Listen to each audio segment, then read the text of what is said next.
months-long wait times for Texans to get their federal food benefits and Medicaid. KXAN investigator Matt Grant has more tonight on the new calls for a federal investigation amid a new plan to make employees work longer hours to catch up.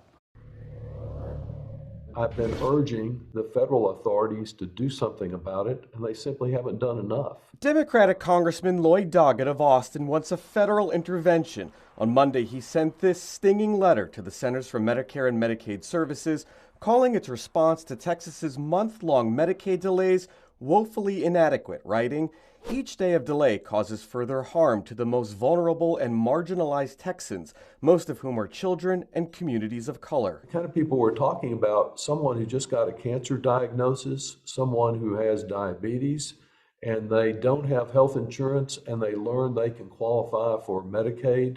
Doggett wants a corrective action plan to bring Texas into compliance with federal law, which requires Medicaid applications be finalized within 45 days. As of last week, the Texas Health and Human Services Commission reported approximately 150,000 Texas Works Medicaid applications still waiting to be processed.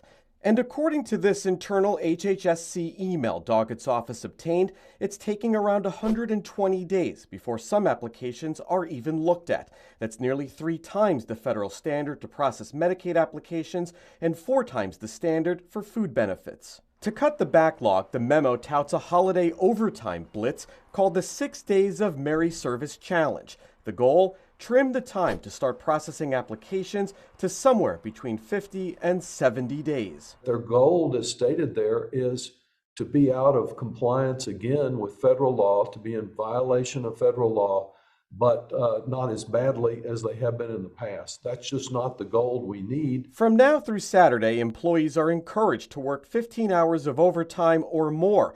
Those who do will be entered into a raffle to win amazing prizes. I don't know whether to call it a joke or a desperation tactic.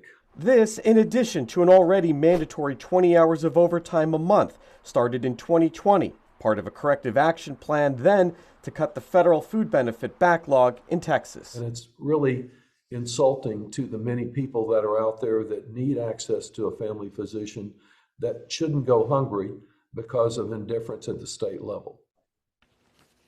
The Texas Health and Human Services Commission says those amazing incentive prizes are paid for out of pocket by agency leaders and do not involve tax dollars. In a statement, HHSC tells me it is taking all possible actions to provide benefits to eligible Texans as quickly as possible. HHSC is also working with our federal partners in order to implement immediate strategies to reduce the number of SNAP and Medicaid applications in the queue. And as we've reported before, those strategies include redirecting 250 employees to focus solely on combined SNAP and Medicaid applications and putting 600 newer staff members through Medicaid training. The governor's office reiterated it's moving aggressively to reduce the backlog. The Centers for Medicare and Medicaid Services says it's working on a response, which we'll post online when we receive it. Matt Grant, KXAN Investigates. All right, Matt, thank you very much. And according to the nonprofit KFF, 1.4 million people have been dropped from Medicaid in Texas since guaranteed coverage during the pandemic ended back in April. That's more than any other state.